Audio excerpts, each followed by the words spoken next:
La noche había cubierto completamente el cielo, sin luna que iluminara los caminos abandonados.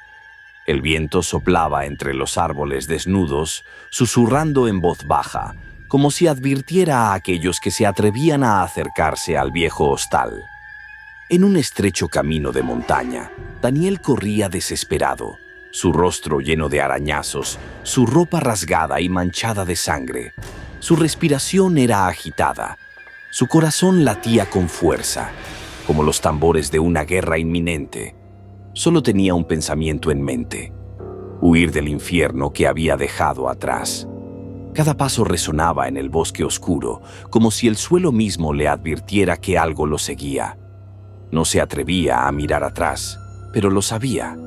Nicholas Kane aún no había terminado con él.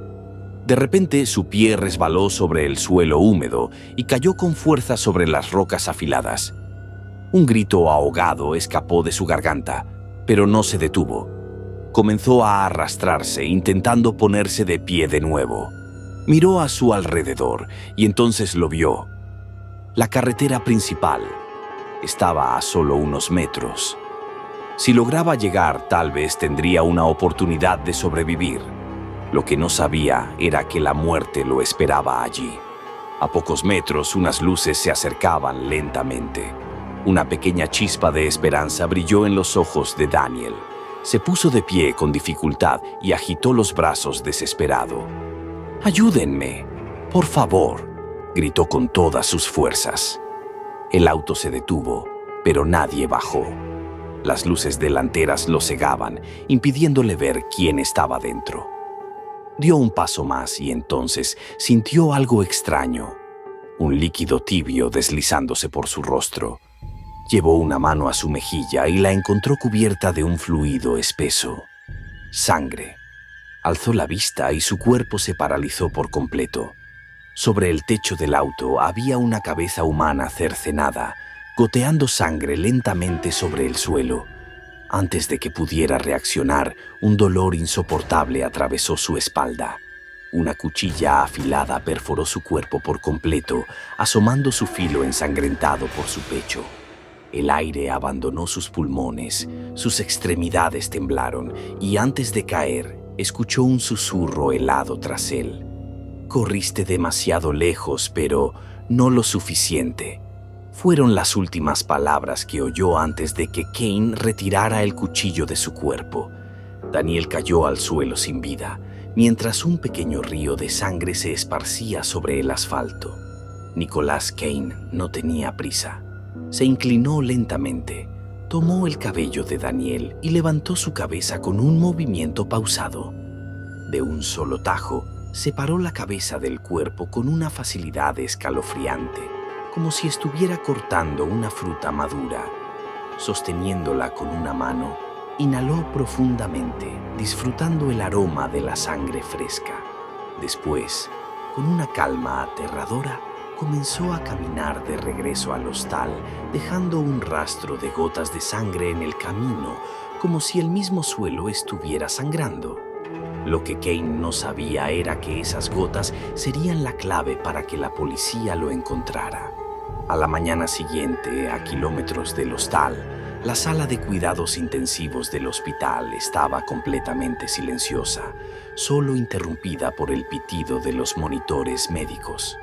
El oficial Gabriel Montero llevaba un año en coma tras haber sobrevivido milagrosamente al infierno del hostal, pero no sabía que sus pesadillas aún no habían terminado. De repente, sus dedos se movieron. Sus párpados temblaron lentamente y entonces abrió los ojos. Lo primero que vio fue el rostro de una enfermera que lo miraba atónita antes de salir corriendo mientras gritaba a los doctores: «Está despierto, el oficial Gabriel ha despertado». Pero Gabriel no la escuchaba. Oía algo más: susurros lejanos, gritos ahogados y pasos pesados en la oscuridad. Había pasado un año entero, pero sentía que Kane aún estaba allí, observándolo en silencio. Giró la mirada hacia su brazo y vio algo que lo dejó sin aliento. Marcados en su piel como si hubieran sido tallados con una cuchilla, había unos números: 13, y en su otro brazo un nombre: Nicholas Kane. A kilómetros de distancia, un grupo de 5 jóvenes se dirigía al mismo hostal, sin imaginar que estaban a punto de entrar en una trampa mortal.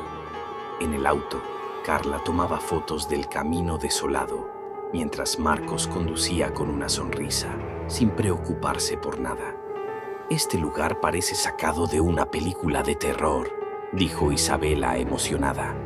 «Exacto, por eso vinimos», rió Rafael, grabando todo con su teléfono. Andrés, en cambio, fue el único que sintió algo extraño en el aire, pero no quería parecer cobarde, así que guardó silencio. No sabían que alguien los observaba desde las sombras.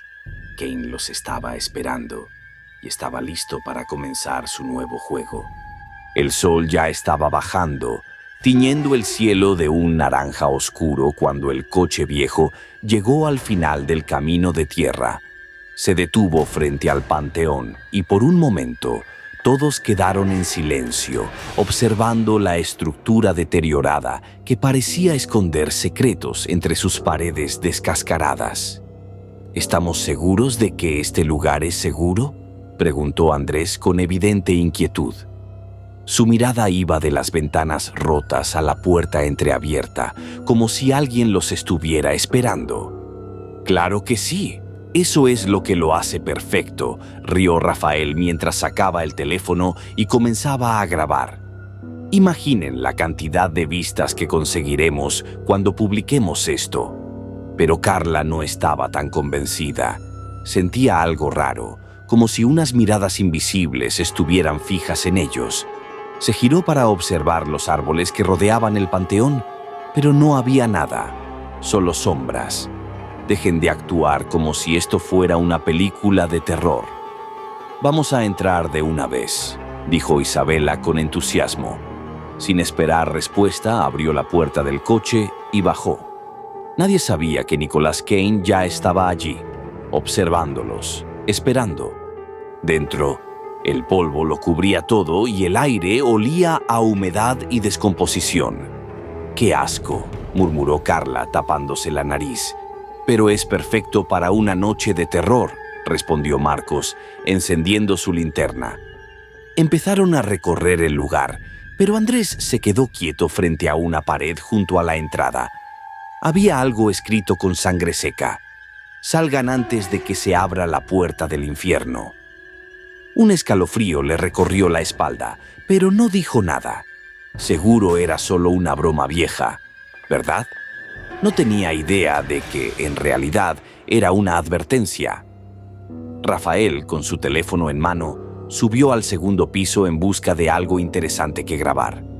«Chicos, este lugar es enorme. Podríamos...» Se detuvo en seco.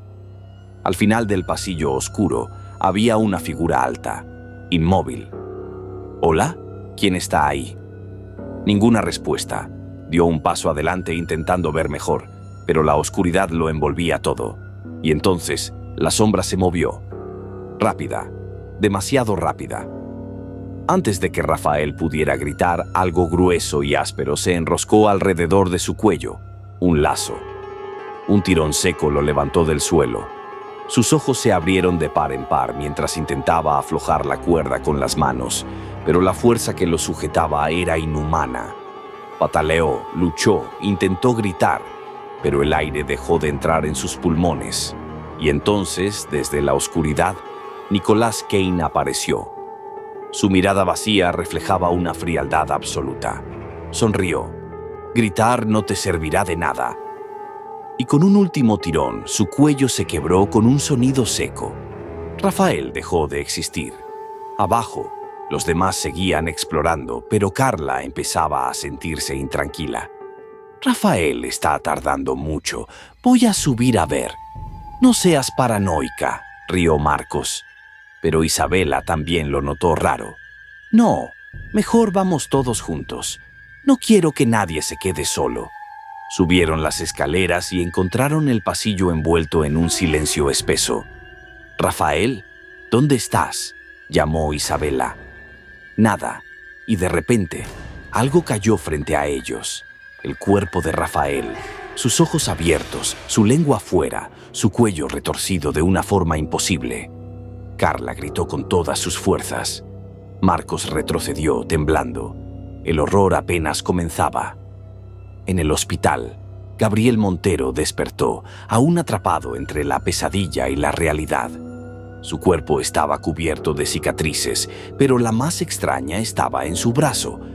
Un nombre grabado en su piel, Nicolas Kane, y en el otro brazo el número 13. El doctor le hablaba, pero él no lo escuchaba. Su mente estaba en otro sitio, en el panteón. Entonces la puerta de la habitación se abrió de golpe y una enfermera entró, alterada.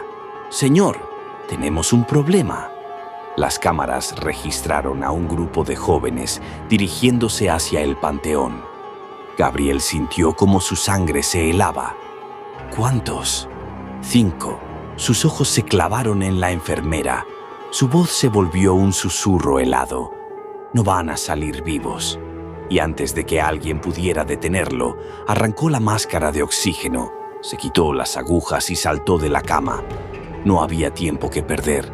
Tenía que volver allí, antes de que Nicolas Kane los matara uno por uno. La oscuridad engulló el hostal con un manto opresivo. El aire estaba denso, saturado de un hedor a muerte y podredumbre. Marcos, Carla, Andrés, Isabela y Diego estaban atrapados en una pesadilla de la que no saldrían con vida. Las paredes parecían respirar con ellos, latiendo como si el edificio estuviera vivo. Un goteo constante resonaba en la lejanía. No era agua, era sangre, filtrándose desde las grietas del techo, manchando los muebles y empapando la madera podrida con un rojo oscuro. A kilómetros de distancia, Gabriel Montero, el oficial que escapó del infierno un año atrás, conducía un coche robado. Su cuerpo estaba cubierto de cicatrices que le recordaban la brutalidad de aquel monstruo. Tenía que acabar con ese maldito lugar antes de que alguien más muriera. Pero el tiempo no estaba de su lado. Nicolas Kane ya había comenzado la cacería. Andrés buscaba una salida en el sótano. El aire estaba cargado de moho y sangre seca, con un hedor insoportable. Sus pies chapotearon en un líquido tibio. Miró hacia abajo. No era agua, era sangre espesa, mezclada con fragmentos de piel. Entró en una habitación con ganchos oxidados colgando del techo, balanceándose como esperando una víctima. Un televisor viejo se encendió solo. En la pantalla su reflejo, y detrás de él una sombra grotesca. Giró bruscamente, pero no había nada. Un cable metálico descendió del techo y se enroscó en su cuello con violencia. Un mecanismo se activó y lo elevó en el aire. Sus dedos arañaron el metal, sus pies patalearon en el vacío, pero la tensión aumentó. La piel se desgarró, la carne se rompió. Luego, una corriente eléctrica recorrió su cuerpo. Su piel chisporroteó y su carne se frió desde adentro. Sus globos oculares se abombaron hasta que sus cuencas no pudieron contener la presión. Un chasquido grotesco, seguido de un estallido caliente de sangre y masa encefálica, impregnó la habitación. La cabeza de Andrés explotó. Sus restos cayeron al suelo con un sonido pegajoso. El televisor se apagó. En la pantalla negra, la sonrisa de Kane. Carla corrió hacia el sótano, golpeando la puerta hasta que sus nudillos sangraron. Su respiración era errática. Un sonido a sus espaldas. Pasos lentos, pesados. Se giró con el corazón a punto de estallar. Nada. Encendió su teléfono móvil con manos temblorosas. En la pantalla, un rostro deformado por cicatrices y ojos hundidos, negros como la muerte. Nicolas Kane la observaba sin moverse. El teléfono resbaló de sus manos. La luz se apagó. Un golpe seco la lanzó al suelo. Su rodilla crujió con un sonido horrible. Intentó gatear, pero una cuchilla descendió sobre su abdomen. La hoja penetró su piel con facilidad, desgarrándola en una herida abierta. Sintió como su carne se abría en dos.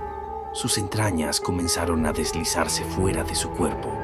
Intentó sostenerlas, pero Cain tomó un gancho de carnicero y las arrancó con brutalidad.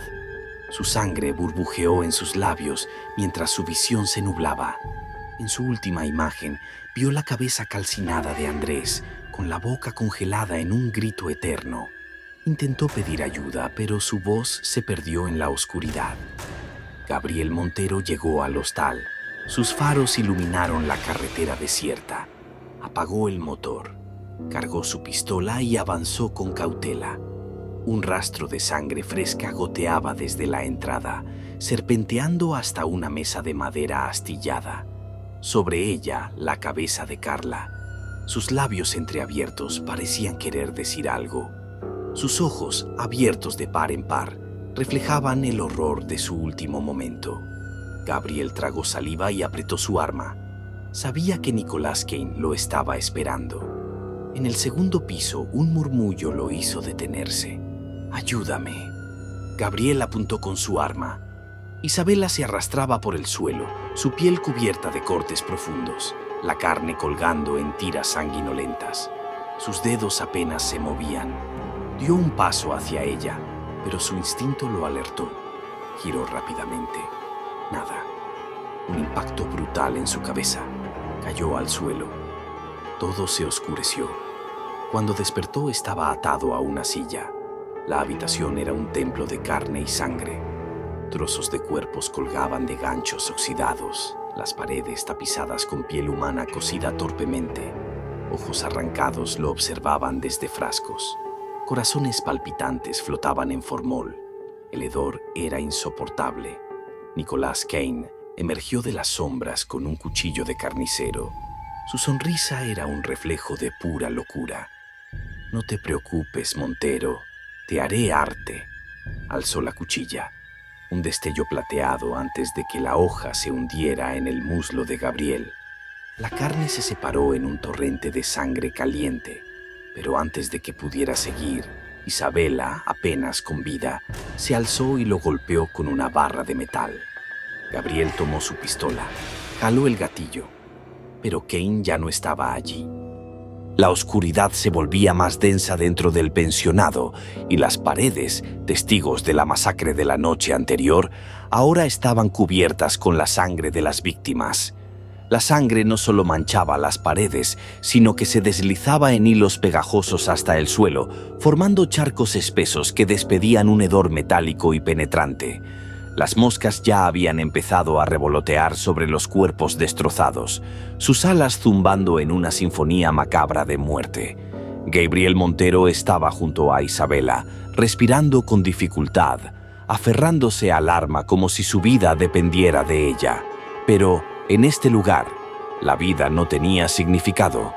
Está muerto», murmuró Isabela, sus ojos clavados en la oscuridad donde Nicolas King había desaparecido. No respondió.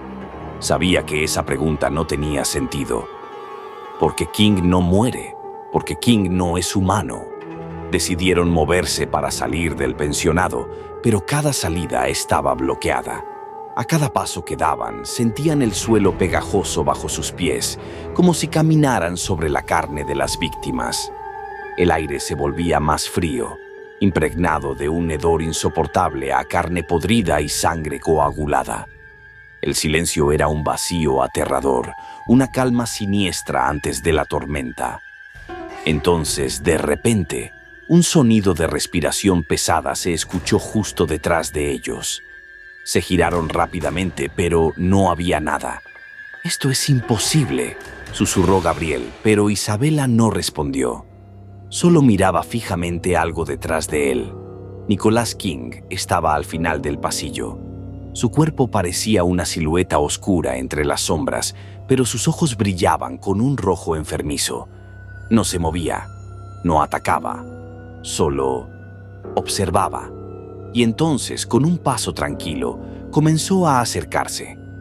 No corría, no gritaba, solo caminaba con una calma letal. Sus botas chapoteaban en los charcos de sangre, dejando huellas viscosas en el suelo. «¡Corre!», gritó Gabriel tirando de Isabela, pero ella tropezó y cayó al suelo. Intentó levantarla, pero ella lo miró con los ojos muy abiertos, llenos de un terror absoluto. Ya, llegó. Se giró de inmediato, pero King no estaba ahí. Volvió a mirar a Isabela y la vio elevarse lentamente del suelo, como si una fuerza invisible la levantara. Pero no era invisible. Era la mano de King, gigantesca y grotesca, con dedos alargados que se clavaban en su espalda como garras. De repente, un sonido húmedo y asqueroso llenó el aire. Algo afilado y metálico atravesó su abdomen. La piel se desgarró, la carne se abrió y la sangre brotó en un chorro caliente, salpicando las paredes con un rojo brillante. No gritó. No pudo. Su boca se abrió en un gemido mudo. Sus ojos se llenaron de lágrimas mientras su cuerpo temblaba. Y luego, se detuvo por completo. King la dejó caer como si fuera un muñeco roto.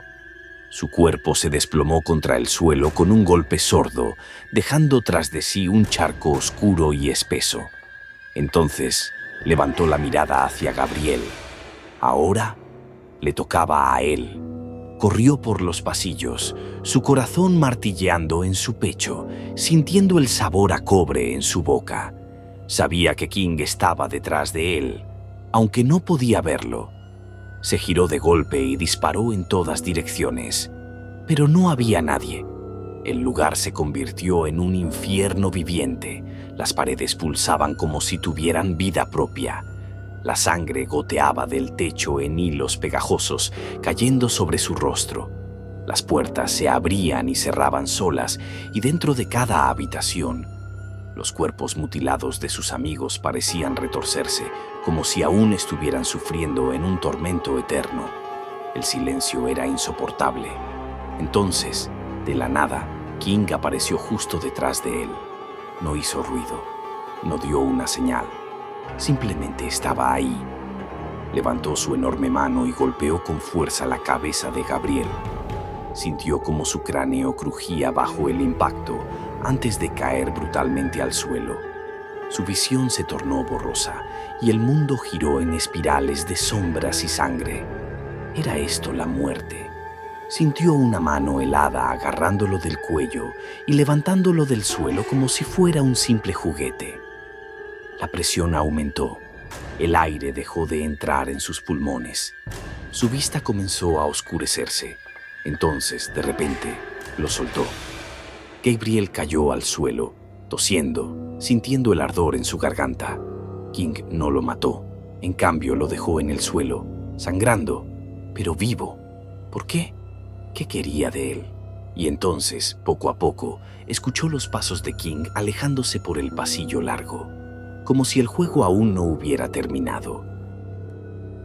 La oscuridad dentro del pensionado se volvía más densa, sofocante, como si la casa estuviera absorbiendo la muerte ocurrida entre sus paredes. La sangre de las víctimas aún estaba fresca, goteando de las paredes y formando charcos en el suelo de madera podrida. Un hedor metálico impregnaba el aire, un testimonio del horror vivido la noche anterior. Gabriel Montero estaba junto a Isabela, su respiración entrecortada, su pecho subiendo con violencia. Su mano temblorosa se aferraba al arma, como si fuera lo único que lo separara del abismo. Sus dedos, pegajosos por el sudor y salpicados de sangre ajena, se cerraban alrededor del gatillo. Está muerto», susurró Isabela con voz quebrada, sus ojos clavados en la negrura del pasillo donde Nicholas King había desaparecido. Gabriel no respondió. Sabía que esa pregunta era inútil, porque King no muere. Decidieron moverse. Sus pasos resonaban en el suelo cubierto de sangre coagulada, haciendo que cada movimiento pareciera un eco del sufrimiento pasado. Cada salida estaba bloqueada, como si el pensionado mismo los estuviera atrapando. El aire se volvía más helado con cada paso, la temperatura descendiendo hasta hacer que sus huesos dolieran, y el silencio era peor que cualquier grito. El hedor de la muerte era asfixiante. podían sentirlo filtrándose en sus pulmones, pegándose a sus ropas. Era como si cada rincón estuviera cubierto de carne podrida y sufrimiento impregnado en las paredes. Estaban en una trampa, en un laberinto de horror del que no había escapatoria. Entonces el sonido de una respiración profunda se escuchó detrás de ellos, un susurro áspero cargado de amenaza. Se giraron de golpe, con el corazón golpeando frenéticamente, pero no había nada. «Esto es imposible», murmuró Gabriel, sintiendo un escalofrío. Isabela no respondió. Sus ojos estaban clavados en algo detrás de él. Gabriel giró lentamente la cabeza. Allí estaba. Nicholas King permanecía de pie al final del pasillo, inmóvil como una sombra retorcida. No hablaba, no se movía, no atacaba. Solo observaba. Su mera presencia lo consumía todo. El aire se volvió más pesado, como si el espacio se doblara alrededor de su cuerpo. Sus ojos, dos abismos de oscuridad, se clavaban en ellos. Y entonces, con lentitud, dio un paso al frente. No corrió, no gritó, solo avanzó con la paciencia de un cazador. «¡Corre!», gritó Gabriel, tirando de Isabela, pero ella tropezó y cayó al suelo con un golpe sordo. Intentó levantarla, pero ella ya no lo miraba a él. Sus ojos estaban fijos en algo por encima de su hombro. «Ya llegó». Gabriel sintió cómo el aire se volvía más gélido. Giró la cabeza con un espasmo. Pero King no estaba allí. Volvió a mirar a Isabela y vio cómo su cuerpo se elevaba lentamente del suelo. Una mano enorme la sujetó por la espalda y algo afilado brilló antes de hundirse en su abdomen. Un sonido húmedo y nauseabundo llenó el aire cuando la carne de Isabela se abrió bajo la presión de la hoja. Su cuerpo se convulsionó una vez, luego otra. No gritó, no pudo. Sus ojos buscaron los de Gabriel una última vez, y luego su cuerpo dejó de moverse. King la soltó. El sonido de su cuerpo impactando contra el suelo resonó como un trueno. Un charco rojo comenzó a extenderse lentamente bajo ella. Gabriel sintió que el aire abandonaba sus pulmones. King alzó la vista y lo miró directamente. Ahora era su turno. Corrió por los pasillos con el corazón martilleando en su pecho. Sabía que King estaba detrás de él, pero no podía verlo. Se giró bruscamente y disparó a ciegas. El estruendo de los disparos rompió el silencio como una maldición. Pero no había nadie. El pensionado se transformó en un infierno vivo. Las paredes sangraban, las puertas se golpeaban solas. Sombras danzaban en los rincones como si la oscuridad misma estuviera viva. Y el silencio era lo peor. Y entonces, en un parpadeo, King apareció detrás de él. Un susurro de muerte en su oído. Una mano enorme se alzó y, con monstruosa fuerza, golpeó su cabeza. Gabriel sintió cómo su cuerpo se elevaba antes de estrellarse contra la madera podrida. El dolor explotó en su cráneo, nublando su visión con un manto rojo. El mundo giraba a su alrededor. ¿Era esto la muerte? Sintió dedos fríos agarrándolo por la camisa. Fue levantado del suelo y arrastrado hacia la oscuridad. Su mente gritaba que todo había acabado, pero King no lo mató. Lo dejó caer sobre el suelo con un golpe seco. Sangraba, pero seguía vivo. ¿Por qué? ¿Qué quería de él? Entonces el sonido de pasos pesados resonó en el pasillo. Gabriel parpadeó mientras el eco de las pisadas de King se desvanecía en la distancia, como si el juego aún no hubiera terminado.